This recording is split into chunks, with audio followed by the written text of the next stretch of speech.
Deus abençoe, querido. Shalom. Uma perguntinha. Você acredita que uma equipe sem coesão pode ter resultado? Ou quem sabe um casal sem acordo pode ser feliz? Vamos mais longe. E uma igreja sem unidade? Ela pode ser influente? Em dias como nós estamos vivendo, com essa situação tão difícil, a igreja está ganhando ou perdendo a sua influência? É sobre isso que eu quero compartilhar com você. Fique ligado.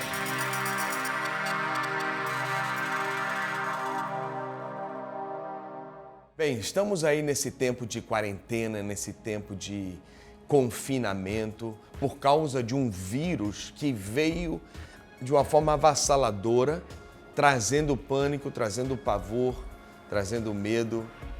E como fica a igreja? A igreja tem poder para deter esse mal? Quantos aqui acreditam? Eu espero que todos. A igreja tem poder para deter qualquer obra do inimigo, porque Jesus Cristo diz: eu vos dei poder para pisardes em serpentes e escorpiões e sobre toda a força do mal, toda a força do inimigo. E ainda diz assim: e nenhum mal vos sucederá. Ou seja, nós podemos, e a Bíblia ensina de que onde há unidade, existe a trindade de Deus. Onde existe unidade, Deus desce e se manifesta. Um dia a gente pode falar sobre isso especificamente, com detalhes. Mas o que tem me preocupado é que a igreja, no momento em que é para a gente exercer a autoridade espiritual, no momento que é para a gente avançar e realmente no mundo do Espírito fazer a diferença e trazer os céus à terra, nós estamos entrando em um laço que tem sido muito perigoso. E Deus vai nos trazer escape e livramento em nome de Jesus. Mas eu e você temos que abrir os olhos. Nós temos que abrir o coração para aquilo que nós temos feito. E quando eu falo igreja, eu não me refiro a uma igreja específica. Eu estou falando do corpo de Cristo, especificamente agora na nação brasileira, que é onde a gente acompanha mais. A Bíblia ensina o seguinte, Mateus 13, 24 a 28. É a parábola do joio. Diz assim, Jesus contou uma outra parábola dizendo: o reino dos céus é como um homem que semeou boa semente em seu campo. Mas enquanto todos dormiam, o que eles estavam fazendo, os trabalhadores do campo? Dormindo. Veio o seu inimigo e semeou o joio no meio do trigo e foi embora. Depois, quando perguntaram e viram que o resultado da mistura e do problema, perguntaram assim, o que foi que aconteceu? E a resposta no versículo 28, um inimigo fez isso. Bem, é muito interessante esse texto porque a Bíblia mostra claro que existem confusões, existem distrações que são provocadas pelo inimigo mesmo. Não é tudo que a gente tem que culpar o inimigo, porque muitas vezes nós é que provocamos muitas situações e nós temos que ter autorresponsabilidade. Mas nós temos que ter uma visão espiritual de que o adversário sempre trabalha para divisão. Ele sempre trabalha para separação. Mestre em divórcio. Ele conseguiu criar um divórcio entre anjos, um terço de anjos com Deus. Ele conseguiu fazer a separação do primeiro casal com o Criador. E quantas vezes ele tenta dividir famílias, dividir igrejas? Há um ditado popular que você já escutou com certeza, que diz assim, quando alguém diz assim, se você não consegue vencer seu inimigo, o que você faz? Junte-se a ele. E você sabe que nós somos inimigos do diabo. A igreja não é amiga do adversário, de Satanás. Então, muitas vezes, ele percebe e diz, não consigo vencer. A igreja tem o poder de Deus, a igreja tem o nome de Jesus, a igreja tem o sangue do Cordeiro. Então, qual é a intenção dele? Eu vou infiltrar, eu vou me juntar. Eu vou aproveitar alguns dormindo, eu vou semear algumas coisas, porque nós muitas vezes estamos preparados para o fogo que vem de fora. Mas quem está preparado para o fogo que vem de dentro? É aquela coisa do fogo amigo. Ninguém está preparado para isso, porque com um amigo a gente está meio que desarmado. E sempre sempre isso acaba sendo uma estratégia do adversário. E eu tenho percebido nesses últimos tempos, principalmente nessas últimas semanas, assim, o adversário trabalhando para criar confusão e criar discussão entre igrejas, entre líderes de igrejas, entre denominações, entre pessoas de influência no mundo cristão. E isso não está atraindo a glória de Deus. Isso, na verdade, está roubando a nossa autoridade no mundo espiritual. E hoje eu quero compartilhar com você sobre o perigo disso, que a nossa função, nossa posição não deve ser essa. Nós temos que pedir a Deus graça. Não é tempo e nunca deverá ser um tempo de mostrar o pecado de alguém, de revelar o pecado do outro, de expor alguém na internet, como se existe algum trunfo nisso. Queridos, uma igreja que não vive em unidade é uma igreja impotente, uma igreja que alcança pouco. E nesse tempo que nós estamos vivendo, que é um tempo muito favorável à colheita, e Satanás entende isso, então ele vai fazer de tudo para que a colheita seja pequena. Mas eu creio que ele vai ser derrotado em nome de Jesus. E ele já é pela fé. Quem crê também, diga amém em nome de Jesus Cristo. Como a igreja tem que se comportar nesses dias? Como você tem que se comportar nas redes sociais? Quando vem um post, quando vem aquela iscazinha de que está falando mal de uma igreja, falando mal de pastor, expondo a fala de alguém, o que você tem que fazer? Qual é o seu comportamento? Entrar logo, mergulhar de cabeça e começar a falar e opinar e dizer aquilo que você acha? Será que é isso? Será que é isso que vai atrair Deus ao Brasil? Será que é isso que vai atrair a glória e o poder para debelar uma maldade de uma enfermidade, de um vírus? É isso que vai atrair Deus? Porque eu vou dizer uma coisa, eu preciso de Deus nesse tempo. Brasil precisa de Deus nesse tempo. As pessoas precisam de Deus. E Deus não vem na confusão, porque Ele não é um Deus de confusão. A Bíblia diz isso. Olha esse texto que eu quero mostrar para você. Gênesis 9, 22 e 23. A Bíblia diz assim, sobre os filhos de Noé. Aqui após o dilúvio, tá? Depois que as águas cessaram, a família saiu da arca. O que aconteceu? A Bíblia diz que Noé foi, então ele plantou uma vinha.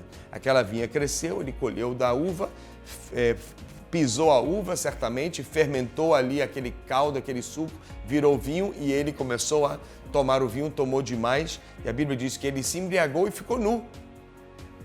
Ele perdeu a cabeça, infelizmente. Foi um erro de Noé? Foi. Não era um homem de Deus? Claro, a Bíblia diz que ele era o único justo na terra. Mas quem é que não falha? Quem nunca pecou, atire o quê? A primeira pedra. Então, de fato, houve um erro? Houve. Foi grave? Foi. Expor a nudez dessa forma. Mas, o que a Bíblia ensina? E a sua embriaguez também. Grave. A Bíblia diz, não vos embriagueis com vinho em que há contenda, mas enchei-vos de quê? Do Espírito Santo. Mas olha o que foi que aconteceu. Ele tinha 3 filhos. A Bíblia diz assim agora, versículo 22. Cã, que era pai de Canaã, viu a nudez do pai. E olha que lindo. Olha só o que ele foi fazer. Olha que ideia genial. Cã foi contar aos seus irmãos de que os irmãos estavam lá de fora. E ele foi lá, ó. Pá, olha o fofoqueiro, olha a língua grande. Pá, você viu aí, olha o velho, olha como é que tá o velho. Cá. E começou a zombar e começou a expor um momento de vergonha de Noé. Essa é a atitude que um crente pode tomar. Mas também existe uma outra atitude. Qual é a outra opção? Versículo 23. Mas Sem e Jafé pegaram a capa, levantaram-a sobre os ombros e andando de costas para não verem a nudez do pai, cobriram-no. Olha que situação. Os outros 2 tiveram temor a Deus em desrespeitar a autoridade. No caso aqui, Noé. E foram andando de costa para não verem a nudez. E cobriram o pai, que estava jogado no chão, embriagado e nu. Significa que eles são coniventes? Não. Mas significa que roupa suja se lava em quê? Em casa. Quem aqui quer ficar expondo o pecado ou colocando roupa suja no varal aí para todo mundo ver na varanda? É isso que a gente quer fazer? Não é lindo, é bonito isso? Ver um monte de varanda cheio de roupa lá pendurada? Não, não é bonito. Você gostaria de que algum pecado íntimo da sua família fosse discutido numa reunião de condomínio para todo o prédio saber o que aconteceu no seu casamento, o que aconteceu na vida de um filho, de uma filha? É isso que você quer? Então, por que é que nós estamos indo para a janela do mundo, para a varanda do mundo e estamos assim, sem nenhum temor, falando do pecado dos outros, estamos assim criticando os outros, falando, é isso mesmo, fala mesmo, e estamos assim jogando lenha, jogando pólvora dentro do fogo que já está querendo se alastrar. Eu quero dizer que isso é obra do inimigo. E quando isso acontece, perdemos nossa autoridade. No momento em que é para a igreja se levantar na autoridade do nome de Jesus e entrar no mundo do Espírito e deter estes espíritos de enfermidade, nós estamos sendo enfraquecidos por distrações. Enquanto eles dormiam, veio o inimigo e plantou o joio. Esse é o texto que nós vimos hoje. Quem é que está ouvindo? Qual é a minha oração? A minha oração é que tenhamos temor como Davi teve. A Bíblia diz em 1 Samuel 16, Deus veio para o profeta Samuel e disse assim, eu rejeitei Saul, não quero mais ele. Tinha vida errada? Tinha. Estava todo enrolado? Estava. E Deus diz, não aceito, não quero mais ele. Vou te ungir. Vou ungir Davi. Aí Samuel vai, pega o óleo e unge a cabeça dele, não é isso? Davi agora é ungido? É. Ele já assumiu o trono? Ainda não, mas ele tem a unção. E a Bíblia diz, por vários momentos, Davi teve a chance de ferir Saul e querer tomar à força o poder e a autoridade que já era dele, dada por Deus. Mas ele tinha temor, ele disse, não, este homem foi ungido. Deus já usou a vida dele. Não está sendo agora. Saul está num momento realmente de queda, mas a unção já tocou a vida dele. E se eu tocar em Saul, eu vou estar tocando na unção. Eu quero dizer que quando alguém se levanta para tocar contra o ungido de Deus, não estou dizendo se o cara está certo ou errado, não vou entrar no mérito moral da coisa. Se você concorda, se você discorda, eu estou dizendo que quando alguém toca no escolhido de Deus, está tocando na unção de Deus, está tocando nas coisas de Deus. Ah, mas eu sou ungido, eu posso falar? Não, não pode. Porque Davi era ungido. E ali já era ungido contra outro. E nem assim ele se ousou. Eu vejo que está faltando isso. Eu oro para que o temor a Deus volte à igreja. Porque a gente acha que só porque temos liberdade que a gente pode falar o que quiser. Não, a Bíblia diz, tudo é lícito, mas nem tudo o quê? Quem lembra? Nem tudo convém, nem tudo faz bem. A Bíblia diz, nós vamos dar conta de toda palavra que nós dissermos. E palavra inclui comentário em rede social. E eu quero dizer a você, em nome de Jesus, fuja disso, cai fora. Se essa situação bater no seu feed, se essa situação chegar aí onde você estiver no seu Instagram ou em qualquer outra rede social, sai fora, não entre. Sabe por quê? Porque os 2 filhos que cobriram a nudez de Noé foram abençoados. Mas quem recebeu a maldição? Aquele que ficou contando para os outros, mostrando a nudez. E nudez é a vergonha, é o pecado. Por que eu vou expor para o mundo não crente o pecado do crente? Por que eu vou expor para o mundo inteiro ver a nossa briga, a nossa divisão, a nossa falta de condição de ter acordo e andar juntos? Por que o mundo tem que saber disso? Não, roupa suja se lava onde? Em casa. Vamos orar uns pelos outros. Vamos jejuar uns pelos outros. Se a situação está pegando fogo, eu vou ser um intercessor, não vou ser pólvora. Amém? Eu vou ser alguém que vai ajudar. Pelo amor de Deus, eu estou lhe pedindo para o seu bem. Eu estou fazendo esse vídeo pela autoridade da igreja na terra. E 2, pelo seu bem. Eu não quero ver você sofrer. Eu não quero ver brechas se abrindo na sua vida. Daqui a pouco as coisas estão sendo contrárias, argumentos contrários à sua vida. E você não sabe por quê. É por causa dessa brecha. Quem está ouvindo? E eu vou concluir aqui. Já vou terminar. A Bíblia diz que Israel teve muitos reis. Quem você acha que foi o melhor rei de Israel? Quem você acha? Quem foi o melhor rei? De novo. Quem você acha? Josias. Muito bem, se acertou. Talvez você pensou Salomão. Talvez você pensou Davi. Não. Davi foi um excelente homem de Deus, sim, mas ele teve um momento terrível da vida dele. Salomão, uma grande sabedoria, mas o final da vida dele foi podre. Foi horrorosa a forma como ele encerrou a vida, a carreira dele. Mas a Bíblia diz o seguinte, talvez você nunca viu esse texto, talvez sim, talvez não. 2 Reis 23, versículo 25. Nem antes nem depois de Josias houve um rei como ele, que se voltasse para o Senhor de todo o coração, de toda a alma e todas as suas forças, de acordo com toda a lei de Moisés. Josias foi um homem que assumiu, olha só, ele assumiu o poder com 8 anos de idade e ele foi discipulado por um sacerdote. E o temor de Deus cresceu na vida dele. Ele trouxe um avivamento espiritual tremendo em Judá. Ele trouxe a celebração da Páscoa como há muitos anos não se celebrava e honrava a Deus. Ele derrubou postes ídolos, ele trouxe uma renovação espiritual ao povo de Israel como nunca tinha sido visto. E a Bíblia diz que ele é um homem puro, um homem que amava a Deus e estava indo bem. Ele começou cedo, com 8 anos, o seu reinado. Mas você sabia que ele morreu jovem? Sabe com quantos anos o rei Josias morreu? Com 39 anos.